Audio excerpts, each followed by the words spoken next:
ಯಾವುದು ಒಳ್ಳೆ ರೀತಿ ನಮ್ಗೆ ಸಿಗ್ತಾ ಇಲ್ಲ. ಕೊನೆ ಹಿಂಗಾರಿಂದ ಅದು ಸ್ವಲ್ಪ ಹುಷಾರಿರೋದು ಒಳ್ಳೆ, ಪ್ರಿಕಾಷನ್ಸ್ ಇರೋದು ಒಳ್ಳೆ. ಈ ಸಲ ಬರುವಂಥ ಕಾಯಿಲೆ ಘೋರವಾಗಿದೆ. ವಾಯು ರೂಪದಲ್ಲಿರೋದು ಒಂದು ಕಫ ಈ ಥರ ಬಂದು ಉಸಿರಾಟಕ್ಕೆ ತೊಂದರೆಯಾಗಿ ಸಿರುತನಕ ಹೋಗಿ ಮನುಷ್ಯರಿಗೆ ಸಾವು ಬರೋ ಲಕ್ಷಣ ಭಾಳ ಇದೆ. ದೊಡ್ಡ ಗಂಡಾಂತರ ಇದೆ ಅಂತ ಇದೆ, 5 ವರ್ಷ ಲೋಕಕ್ಕೆ ಇದೆ.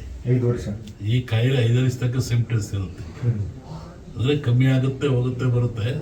ಇದರ ಆಯುಷ್ 5 ವರ್ಷ ಇದೆ. ಅಷ್ಟೇ ಅಲ್ಲದೆ ಈ ಬಾರಿ ಮಳೆನೂ ಬೇಗನೆ ಮಾನ್ಸೂನ್ ಸ್ಟಾರ್ಟ್ ಆಗಿದೆ. ಜಲಪ್ರಳಯದ ಅಂತ ಏನಾದರೂ ಲಕ್ಷಣಗಳಿದೆ? ಈ 4 ಮೊನ್ನೆ ಹೇಳಿದ್ದಲ್ಲ, ವಾಯು ಜಾಸ್ತಿ ಇದೆ, ಜಲದ್ದು ಜಾಸ್ತಿ ಇದೆ, ಮೇಘಸ್ಫೋಟ ಆಗೋ ಲಕ್ಷಣ ಭಾಳ ಇದೆ, ಹಿಮಾಲಯದಿಂದ ಅಪಾಯ ಇದೆ, ಅದು ಡೆಲ್ಲಿವರೆಗೆ ಆವರಿಸ್ತದೆ, ಭೂಕಂಪಗಳು ಭಾಳ, ಜನಗಳ ಸಾವು ನೋವು, ಮತೀಯ ಗಲಭೆ ಹೆಚ್ಚು, ಅರಸ ನರಮನೆಗೆ ಕಾರ್ಮೋಡ ಕವಿದಿತ್ತು.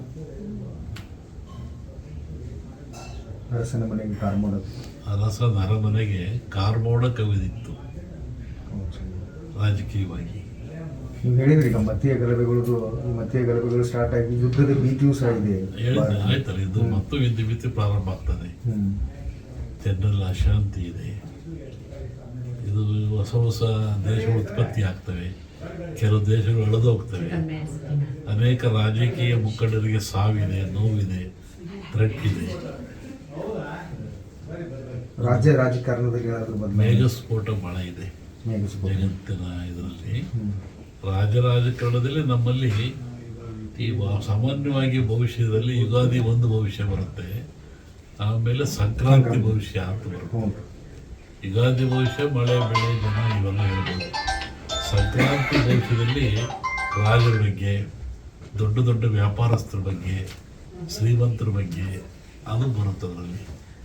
ಸಂಕ್ರಾಂತಿಯವರಿಗೇನು ಸರ್ಕಾರಕ್ಕೆ ಅಪಾಯ ಇಲ್ಲ, ಸಂಕ್ರಾಂತಿ ಭವಿಷ್ಯ ನೋಡಿ ಹೇಳ್ಬೋದು ಏನಾಗುತ್ತೆ. ಆ ಮಧ್ಯೆ ಹೇಳಿದ ಕಾರ್ಮೋಡ ಕವಿದೀತು, ಯಾರಿಗೂ